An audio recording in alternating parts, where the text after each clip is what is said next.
Criteria for a talcum powder lawsuit is that if you use talcum powder on a regular basis for a period of time, and generally it's 5 years or longer, and you develop mesothelioma or ovarian cancer, then you may qualify for a talcum powder lawsuit. Once we receive information from a potential client regarding a talcum powder lawsuit inquiry, the next inquiry from us is, have you been diagnosed with mesothelioma?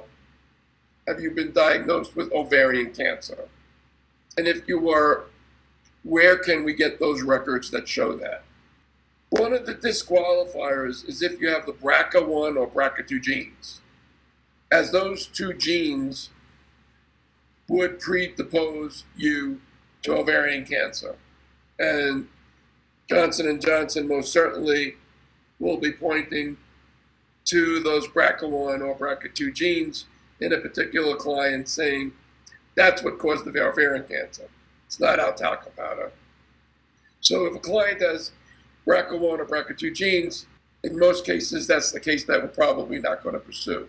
There could be an extenuating circumstance, but generally, that's the disqualifier. As we all know, talcum powder is sold everywhere. I think we just mentioned it was sold in Dollar General or Walmart, or it could be sold in a Publix or in any kind of food store. Therefore, there's not going to be a record of the client's purchase of the product. Unlike a drug where you need a prescription, for talcum powder, you don't need a prescription. For talcum powder, you can go to any store and just buy it as you would buy a can of tomato sauce.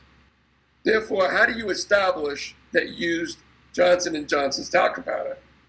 Well, your testimony. You state that that's the product you used. You used Johnson & Johnson's baby powder, Johnson & Johnson's shower to shower, whatever the product was that you used, you testified to it. If unfortunately that person has passed away, family and friends who have that level of knowledge can testify that's what the client had bought, that's the product the client had used. They might even have a remaining container of the Johnson & Johnson product in the house. That would be evidence of the product that they used. Lawsuits concerning talcum powder have been filed not only by the patients themselves. Lawsuits have been filed against talcum powder manufacturers, including Johnson & Johnson, by the patients, or in the case that the patient passed away, the user passed away, the family.